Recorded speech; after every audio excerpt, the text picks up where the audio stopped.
it's rather simple to state, and it goes right back to Aristotle, as he also said, persons who are equal should have assigned to them equal things, and like should be treated alike, but unlike should be treated differently. The principle itself, of course, holds out an enormous amount of promise to those people who have been routinely discriminated against. So it's one of the reasons that it's had an enormous political, it has enormous political power, both, I think, well, certainly in South Africa, but I think right across the globe. Whether you think of apartheid, whether you think of discrimination against the Roma people currently in Europe, whether you think about discrimination against gays and lesbians, whether you think about the position of women in modern societies. This idea that we should all be treated as having equal worth is an enormously politically powerful idea. It's quite difficult in practice, as I think a lot of our discussion has already illustrated.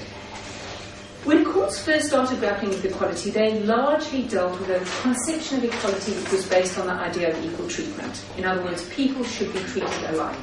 And of course that was driven out of the great cases arising around straightforward discrimination, Brown versus Board of Education, people being excluded from school on the grounds of their colour or race. The great gender cases, and in South Africa, I don't know if India had a case, but I know many jurisdictions did. Famous case in South Africa called Wookie, where a woman applied to be a member of the bar in the early 1920s, and the provision said that any person may be admitted to the bar as long as they got a law qualification. She went along to the court, and the court said, I know it says any person, but a woman? Definitely not. And so women were excluded from admission to the bar as not being people in South Africa in the 1920s. And when you think of that as a background, this idea that we should all be treated equally, the principle of equal treatment is very powerful. But also, as we've gone along, we've realized that it's problematic. And it's problematic, I think, for four reasons, and we could debate that as well. The first is that societies are built on differentiation. Nearly every piece of legislation you look at differentiates between people, whether it is how your taxation works, or who is eligible for social benefits, or whether you qualify for a particular job. We differentiate between people, their skills, their qualities, in order to run our societies. And the real difficulty is which forms of differentiation are permissible and which are not permissible. Aristotle himself said it. Equals and unequals should not be treated the same. But then he went on to say, but what are equals and unequals? And that's the fundamental question that I think we all continually grapple with. The second problem with it is that treating people who are really different equally, in fact, often entrenches inequality. I don't think anybody put it better than Anatole France's famous statement, which is that the majestic equality of the law which permits the poor to live, the rich and poor alike to live under the bridges of the same. The idea that, of course, no rich person wants to live under a bridge of the same. It's the poor people who want to. And similarly, if you treat people who are not in the same situation as if they are the same, you'll often just either retain or even sometimes aggravate their difference. So that where you have deeply unequal societies, and certainly in the South African context, a principle of equal treatment is actually not enormously helpful very often, because you're actually trying to address such a deep pattern of inequality that people have so little in common that they're never similarly situated, and equality can have very little bite. Thirdly, equality tends to think about people and individuals. We've already had a little debate between Lord Leicester and one of the Indian judges about this notion of individual and communal approach to equality. I think it's a very difficult question, and I don't have any answers for you today, but what I do want to say is that there is something very meaningful to human beings about our group membership, which requires sometimes group membership to be given some special status. So although some groups, taking a South African example, would have no desire at all to slaughter a cow in their back garden, other groups in South Africa, it would be a very meaningful social and communal ritual which they would want to do. And a simple rule which says that nobody may do it would not bite on the first group who've got no desire to slaughter the cow, but will really bite on the second group for whom it's a very, very important part of their lives. So if it's just equal treatment and you don't acknowledge different group practices as being meaningful to human beings, an individualized equal treatment can miss some very important things that perhaps a concept of equality ought to deal with.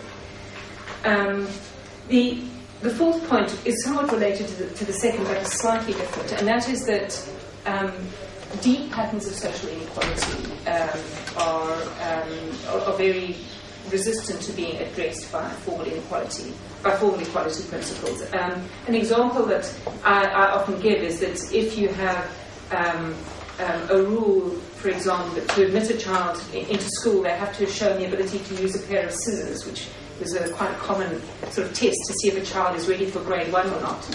For most kids who come from middle-class backgrounds, this is not a challenge at the age of 6.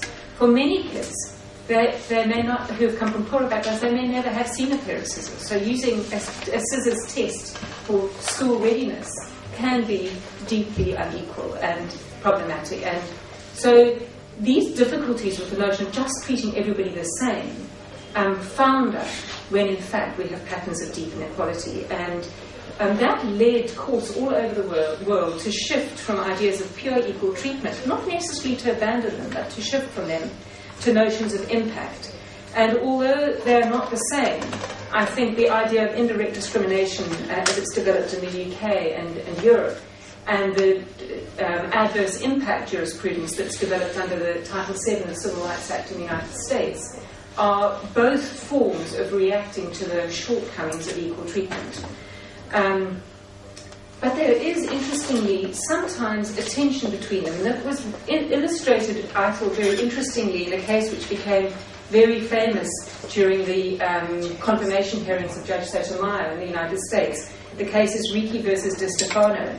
And in Ricci versus Di Stefano, it was a case about hiring firefighters in the town of New Haven. New Haven is, for those of you who are academically minded, the home of Yale University. But as well as being the home of one of the wealthiest universities in the United States, it's also one of the poorest cities in the United States. Its population is 60% Hispanic. Or application routine for firefighters was they set a test. And it turned out that of all the applicants, large numbers of whom are African American and Hispanic, only 2 of them passed, whereas every single white candidate passed the test. And the union on behalf of the Hispanic and African American candidates challenged the test as being as having indirectly discriminatory. It was excluding people for reasons that were not relevant to the task. It was having this impact on keeping Hispanics and African Americans out of the firefighting force in New Haven. And the Court of Appeal to which it went, upon which Judge Sotomayor famously sat, ruled that it was adversely discriminatory. But then it was challenged, in fact, before that, it was ruled to be adversely discriminatory, but then all the white candidates who had passed challenged the setting aside on adverse impact grounds on the grounds that they were not being treated equally, because they passed the test and they ought to be allowed to get the job. The interesting thing about this case is it does illustrate, I think, quite sharply, this tension between equal treatment on one hand and impact on the other.